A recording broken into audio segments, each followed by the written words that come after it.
Hello friends, here I am with an amazing healthy snack. Bittergourd chips in air fryer. Comes out perfect, crispy and tasty.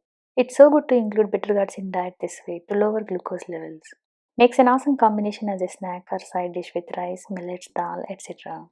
Enjoy bittergourds thoroughly with these chips, unlike regular curry and gravy. Let's get started.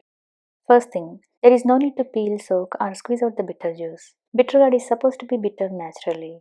So to preserve all nutrients, let's balance its bitterness with ingredients and tips. I'm going to use 3 bitter gourds for this recipe. First, wash the bitter gourds well and drain. Slice the bitter gourds into thin rounds. Makes it easy to air fry evenly and crispy. Then remove the seeds from slices. As you see, only seeds are discarded.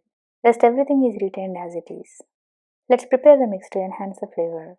In a bowl, add quarter teaspoon chili powder, quarter teaspoon cumin powder, around half a teaspoon salt, half a teaspoon chaat masala, or you can use amchur powder, quarter teaspoon turmeric, half a teaspoon oil, half lime. Tanginess from lime helps to beat the bitterness.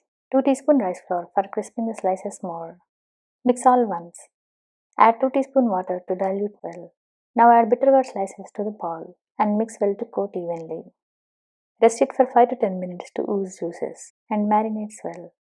As you see, slices are ready to air fry. Now keep parchment paper on air fry tray. Arrange slices on single layer to crisp evenly. Insert tray in middle of the air fryer. Air fry at 370 Fahrenheit for 7 minutes. Air fryer preheats for around 4 minutes initially.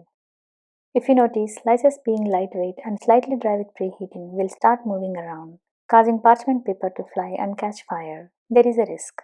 So it's better to keep some weights on parchment paper, like spoons or forks at corners, either from beginning or after preheating. As you see, parchment paper stops flying. Flip the slices halfway to fry other side as well. Resume air frying until timer is done. As you see, slices get fried nice crispy with beautiful golden color. For more crispiness, you can leave chips in hot air fryer for a couple more minutes after turning off. It's an ultimate side dish for rice, millets, along with dal, sambar, curries, and yogurt. Hope you like my recipe and enjoy these delicious healthy chips with your family. Stay tuned for many more amazing healthy and tasty options. Thanks for watching.